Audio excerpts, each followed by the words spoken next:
Robertson. Graham, thank you for joining us. There's a written submission already been uploaded to the hub. Looking forward to hearing from you now. Thank you. Thank you, Mr. Chairman.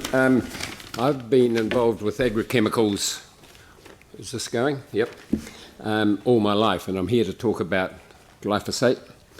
I've been involved with chemicals both as an arable farmer and as a member of the former pesticides board which registered agrochemicals. I've also been involved in scientific bodies. Glyphosate was developed in the 70s. It was a new generation of weed killer, unlike some of the older ones, which came out of the German chemistry of nerve gases and horrible things. This new generation was designed to be absolutely specifically targeting plants and not humans. And I've used glyphosate. I've seen farmers all over the world. I get involved with some coffee growing farmers in the back blocks of Indonesia, and they use glyphosate quite cheerfully. It's excellent for urban areas. It's very safe. It breaks down and doesn't leave residues. But it has been mired in controversy since it started. It was developed in the 1970s.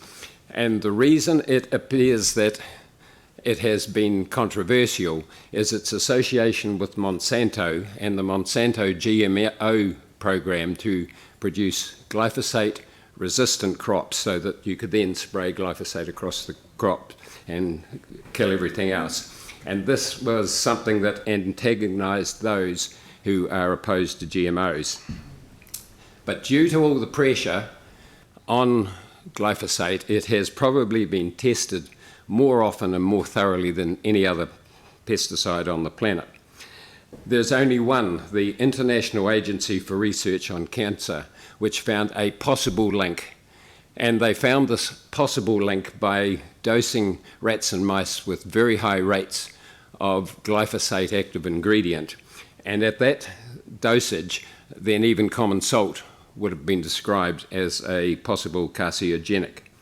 Various other international agencies have looked at it and found it to be quite safe. The US Environmental Protection Agency, the European Food Safety Agency, they've both cleared it. The World Health Organization declares that it has no cancer risk and no effect on human genes. But despite all of that, some people, it is of their right of course, choose to fear glyphosate. And others worried that those who are claiming it to be unsafe, they worry that these other people might have a point. For that reason, the Council may wish to consider a policy whereby those who are adamantly opposed to glyphosate should pay a little bit extra so that their part of the street or their immediate environment is not, they don't use glyphosate. The rest of us, it is an unfair burden to not use the cheapest and environmentally very safe product of glyphosate. So I'm totally supportive of bringing back glyphosate and saving, 3.5 million.